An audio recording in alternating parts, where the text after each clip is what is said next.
Le regard féminin n'existe pas. Il y a des hommes comme le grand Robert Capa, bon, mon préféré des photographes de guerre, qui rejettent le sensationnalisme, c'est ça que j'ai aimé dans son travail pendant la guerre civile espagnole. Il n'a jamais photographié des gens nageant dans leur sang. Il s'est toujours penché, comme je fais moi aussi, alors que je ne le connaissais même pas à l'époque. Mais comme lui, je m'attache davantage aux survivants.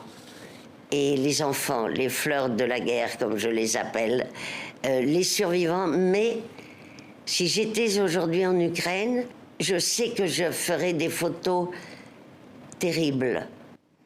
Et pourtant, rien ne semblait prédestiner Christine Spengler à devenir photographe de guerre. À 77 ans, elle a couvert des dizaines de conflits dans le monde. Elle nous raconte comment lui est venue sa vocation. C'était lors d'un voyage au Tchad en 1970. Je n'avais jamais fait une photo de ma vie, mais mon jeune frère était l'assistant d'un grand photographe, Harry Merson, et donc ma décision, ma vocation, que je n'ai jamais perdue, ma vocation est née le jour où j'ai vu cette photo dans une palmeraie de ces deux hommes enturbanés avec de grandes Kalachnikov qui vont au front en se tenant par la main.